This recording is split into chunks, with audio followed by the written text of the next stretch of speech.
আসসালামু আলাইকুম প্রিয় দর্শক, আশা করি আপনারা সবাই ভালো আছেন আল্লাহর রহমতে।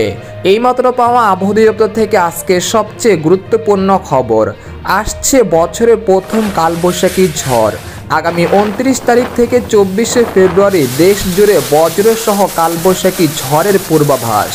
এছাড়া আগামী 24 ঘন্টার মধ্যে দুই বাংলার বিভিন্ন জেলায় হালকা মাঝারি ঘন কুয়াশা পড়তে পারে, এমনটা জানাচ্ছেন আবহাওয়া দপ্তর। আজ ও আগামীকাল কোন কোন জেলার আবহাওয়া কেমন থাকতে পারে এই বিষয়ে কি বলছে আজকের আবহাওয়ার রিপোর্টে জানিয়ে দিব। সম্পূর্ণ বিস্তারিত ভিডিওতে সঙ্গে থাকুন। আর আপনি কোন জেলা থেকে আমাদের আবহাওয়ার খবরটি দেখছেন অবশ্যই কমেন্ট করে জানিয়ে দিবেন। আর সবার আগে সবার প্রথম সঠিক আবহাওয়ার খবর জানতে আমাদের চ্যানেলটিকে সাবস্ক্রাইব করে রাখুন। এবার জেনে নিন এক নজরে। কেটেছে মেঘ বৃষ্টি, সকাল থেকে দেখা মিলছে পরিষ্কার আকাশ। শীতের আবরণ কেটে আসছে বসন্তের মনোরম আবহাওয়া। এই অবস্থায় আবহাওয়া দপ্তরের পূর্বাভাস বলছে আগামী 24 থেকে 48 ঘন্টায় দেশের দক্ষিণ এবং উপকূলীয় অঞ্চলে হালকা থেকে মাঝারি ধরনের ঘন কুয়াশা পড়তে পারে।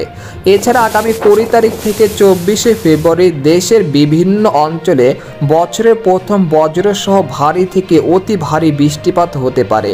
তাই রোদের কাজে অগ্রিম সতর্কতা করছেন আবহাওয়াবিদরা।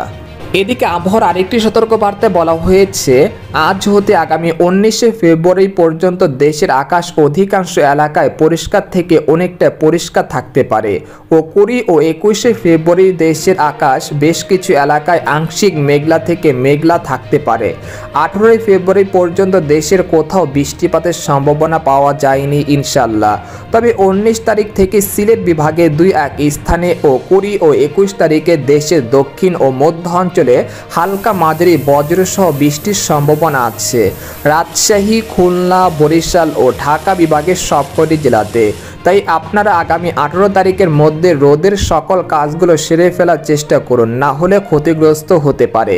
এদিকে গত 24 ঘন্টায় দেশের সর্বনিম্ন তাপমাত্রা রেকর্ড করা হয়েছে রংপুরের তেঁতুলিয়ায় 13.2 ডিগ্রি সেলসিয়াস।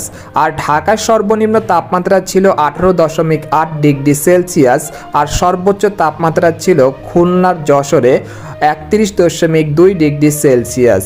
এদিকে বাংলাদেশের আবহাওয়াবিদ মোহাম্মদ শাহিনুর ইসলাম জানান আজ সকাল 9টা থেকে পরবর্তী 24 ঘন্টায় অস্থায়ীভাবে আংশিক মেঘলা আকাশ সহ সারা দেশের আবহাওয়া শুষ্ক থাকতে পারে। শেষ রাত থেকে সকাল পর্যন্ত সারা দেশে মাঝারি থেকে ঘন কুয়াশা পড়তে পারে। এই সময় সারা দেশে রাত ও দিনের তাপমাত্রা সর্বোচ্চ 2 ডিগ্রি সেলসিয়াস পর্যন্ত বাড়তে পারে। তো এই ছিল খবর। এরকম ইন্টারেস্টিং আবহাওয়ার খবর জানতে আমাদের সাথেই থাকুন। ধন্যবাদ।